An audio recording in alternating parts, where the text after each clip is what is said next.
Hey everyone. In this video, I want to go over the beginning of Dr. Faustus. One of the things that I think is challenging with a lot of these works is that when you first start reading, you feel a little alienated from the text, and that you probably start reading some of these works and you think, okay, what is going on? I'm confused. I don't get this. And I have to read this whole long thing that I don't think I'm going to be able to understand. So, and I think that's normal with these texts. It takes a little, it takes a little bit of reading to get into the language and figure out where you are in terms of the story. And I think with Dr. Faustus, the first couple of scenes give you that sense of being a little confused, a little lost about what's happening and what's important, what's not important. I think once you get into scene 3 with Mephistopheles, the demon, it starts falling into place.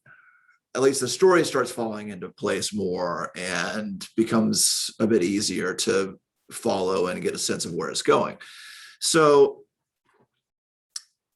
I just wanted to, again, just walk you through the prologue, first couple of scenes, and just to let you know what's happening and what is important. So the prologue begins with a chorus. The chorus is, as the footnote in the text tells you, it's a one person. So more conventionally, what we might refer to as a narrator, though the idea does go back to the idea of the Greek chorus, which was a narrator, but was also a group.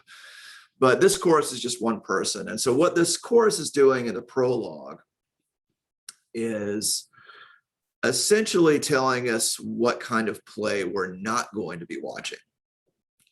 Okay, so not marching now in fields of Thrasimene, where Mars did made the Carthaginians, nor sporting in the dalliance of love and courts of kings where state is overturned, nor in the pomp of proud, audacious deeds intends our muse to vaunt his heavenly verse. And the muse, you may be familiar with the idea of the muse being the source of artistic inspiration. And so the idea basically being that, listen, like, this is not going to be a play about war, or it's not going to be a romance. It's not going to be a history. It's not going to be about someone heroic. It's going to be about this guy who,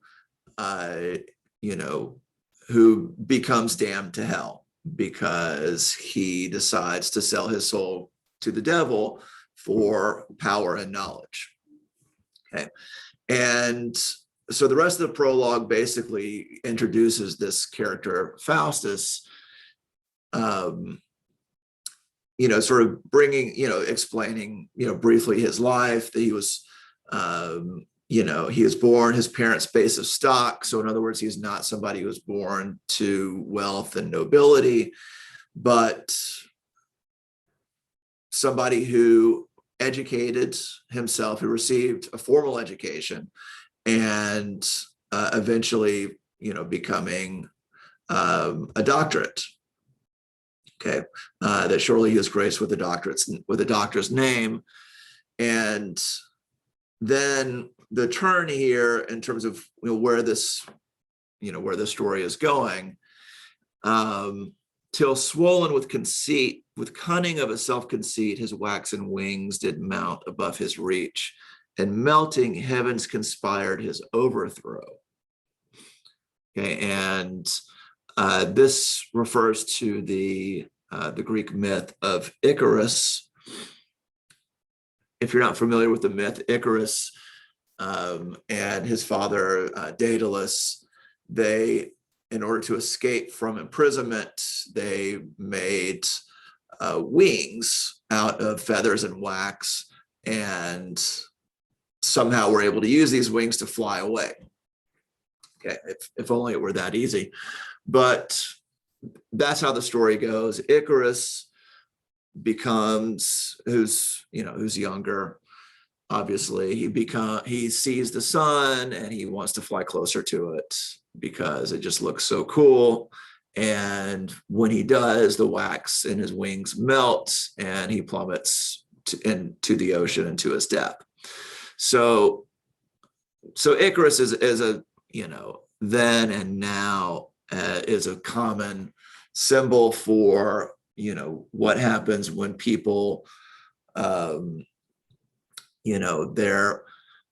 reach exceeds what they can grasp, meaning that they,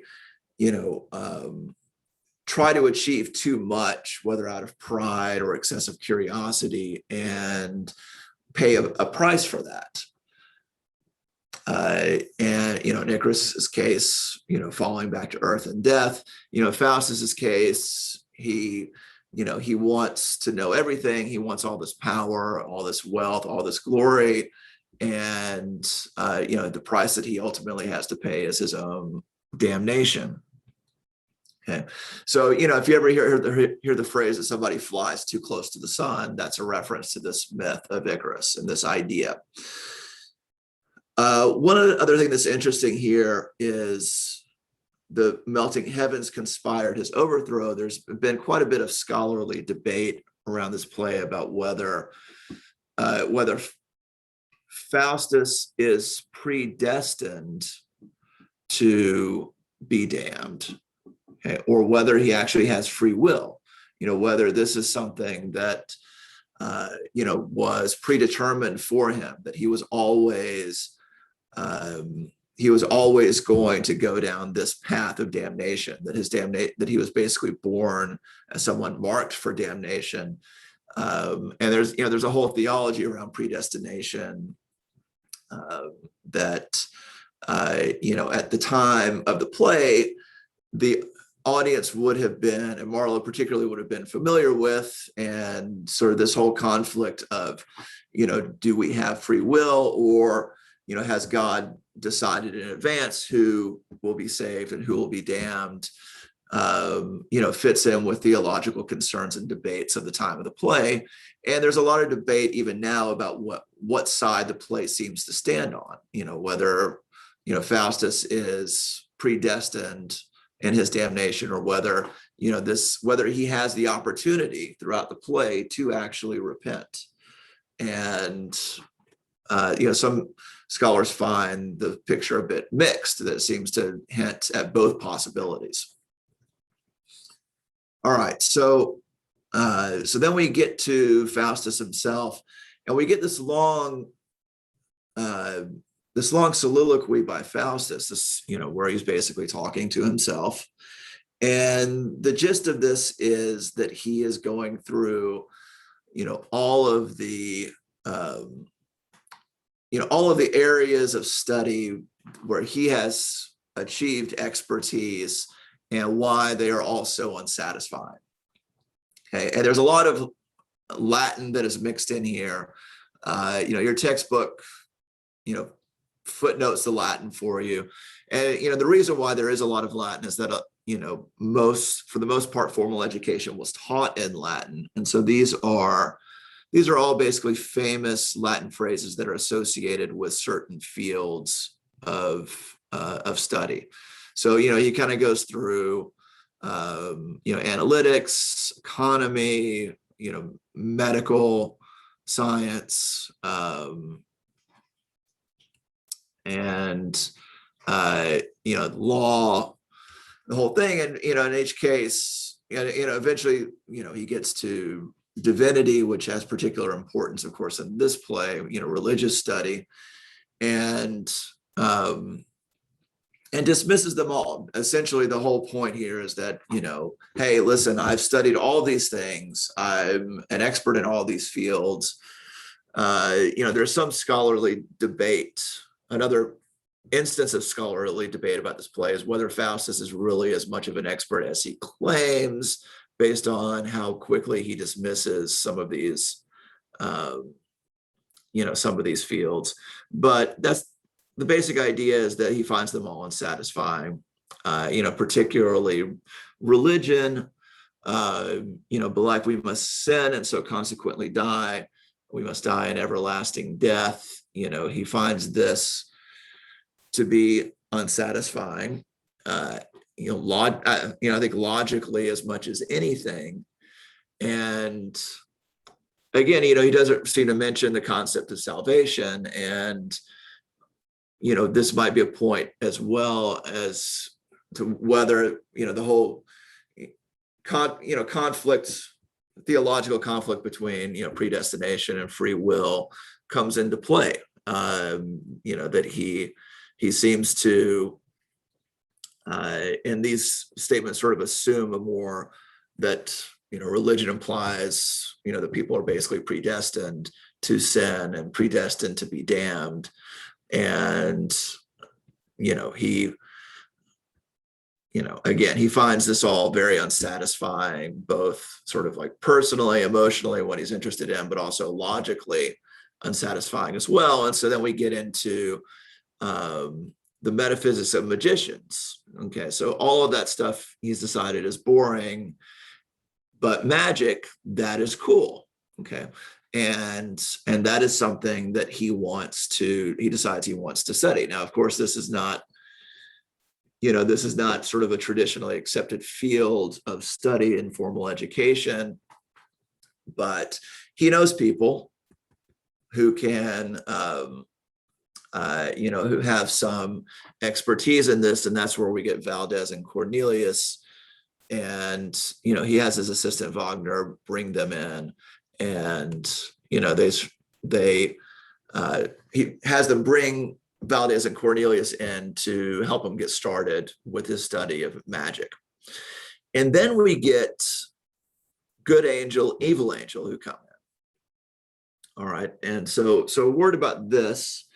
This is a carryover from a lot of medieval dramas, worked as these religious morality plays where you would have, where you'd have characters that represent vice and virtue, and then you would have characters like that were good angels and evil angels who would come in and try to basically represent, this moral debate that's happening among the central characters as they're being tempted by vice. And this is, so this fits in with this medieval tradition that, was beginning to become outdated at the time that Marlowe was writing his play, during this Renaissance or early modern era of, culture and drama in the 16th century.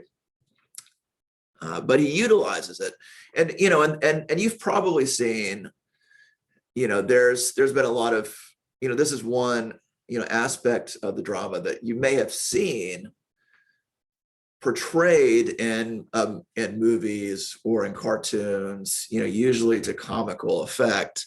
This idea that you see somebody and then a good angel appears on one shoulder, and then like a devil appears on the other shoulder.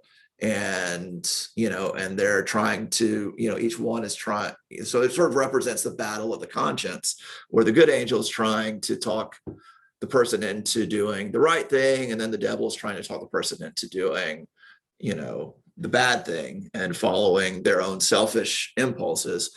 And that's exactly what's happening here, right? So even though we do have demons who do appear and seem to be part of the, the action of the play, this seems to be something that the other characters don't necessarily see these angels, and Faustus himself doesn't necessarily seem to be aware that the angels are there, but they, what they're saying to him seems to be playing out in his head. And that's not to say that the angels don't exist in the play outside of his head, because I think that they do. It's just that, they exist for us, as the audience. We can see them, we can hear them. It's less clear that Faustus hears them and recognizes them as existing outside of his own mind.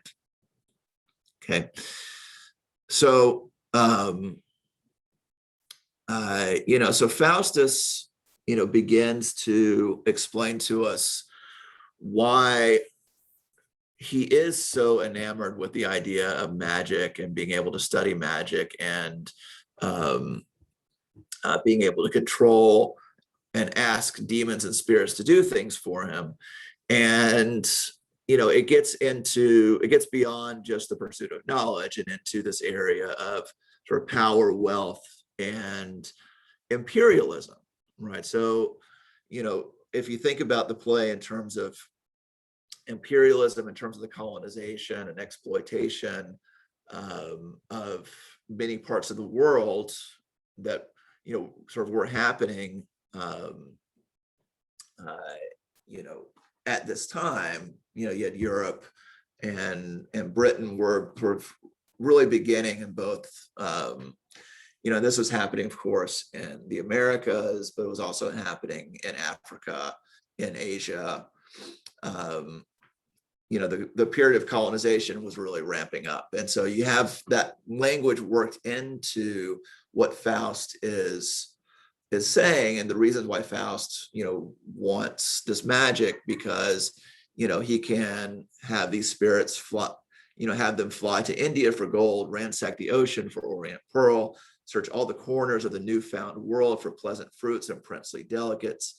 Had them read me strange philosophy, tell me the secrets of all foreign kings. So he's expressing, this sort of imperialistic mindset, part of the appeal and fascination of, of trade, colonization, exploring the new world. But it's hard not to see this as also, in many ways, a subtle, or maybe even not so subtle, sort of critique of the mindset behind this colonization, this imperialism, as being really just a thirst for wealth and power, and a selfish one at that. So we get Valdez and Cornelius. They basically sort of reinforce, what Faustus wants, that Valdez, these books that wit in our experience shall make all nations to canonize us. As Indian Moors obey their Spanish lords, so shall the subjects of every element be always serviceable to us three.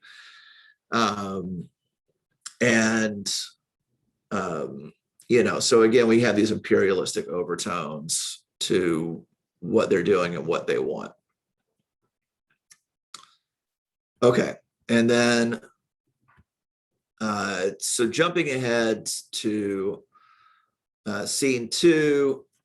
Scene two, we have the first comedic scene of the play, and so you have these moments where the play seems to be broken up by by a scene where we have comedy, and the comedy tends to get a bit more slapstick as the play goes on. You might say the comedy descends more into slapstick, as Faustus begins the descent of his soul. But these scenes are a bit jarring as you read them. There's a lot of people who have studied the play question whether Marlowe even actually wrote these scenes, or whether he shopped them out to somebody else to write the comedic scenes. This one, and a lot of them involve his assistant, Wagner. And, in this one, Wagner's basically toying with these two scholars and, and their sort of pretentious attitude. So this one is a little less slapstick and more about, him just poking fun at their pretentiousness. And, with the comedic scenes, I definitely suggest taking a look at the video playlist that I posted. So, if you go to scene two, you can watch this scene and how it plays out. And I think they do a good job of, capturing the comedy, the intended comedy of the scene, and also kind of updating it a bit for to make it accessible for a modern audience. But that's basically what's going on with these sort of random scenes involving Wagner. They basically, are these sort of comedic interludes, that that sort of, again, make the sort of tone of the play a bit jarring, that there's, a lot of people who think that, that is sort of the point, is to kind of keep us a bit imbalanced in terms of our expectations for what is happening within the play, and, a bit sort of ill at ease in terms of our relationship to the play and our relationship to what Faustus is doing. Okay, and then so that gets us to scene 3, where Faustus finally conjures Mephistopheles, and so I think from here on out the play becomes a bit easier to follow. I think the first few scenes, once we kind of get to Mephistopheles, it's very clear, who,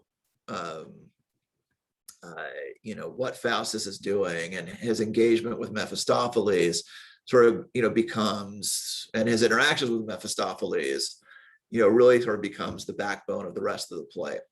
And one thing I just want to say about Mephistopheles before I wrap up, pay close attention to what makes Mephistopheles as a demon sort of unexpected and interesting. And I'll just point out one example. Faustus starts asking him questions, and about weren't you guys angels once? And again, this is one of these moments where the audience knows this story, and Faustus presumably knows this story, and so it's a little strange that he's asking this, unless he maybe just wants to verify the story. But he wants to know about how they became devils, and how they were cast out of heaven, and like, what is the nature of hell, and Mephistopheles says, "Oh, Faustus, leave these frivolous demands which strike terror to my fainting soul," is basically saying, like, stop bringing up God, stop asking me these questions, you're making me upset. The idea of Mephistopheles is kind of a sensitive devil, who, sort of has emotions, is an interesting one, and it's interesting how it plays out in the rest of the play. So that's something to, just as you're reading, keep, sort of notice how Mephistopheles doesn't necessarily always correspond to how you would expect a demon in this situation, who is, bargaining for Faustus's soul, would always act. Okay, or would, some of the things that he would say would not necessarily match what we would expect from a demon. All right, so that's it for this video. Hopefully this helped you sort of get your bearings at the beginning of Dr. Faustus, and sort of your understanding of those opening scenes and how they set up what is going to happen in the rest of the play. All right, so thanks for watching, and have a great day.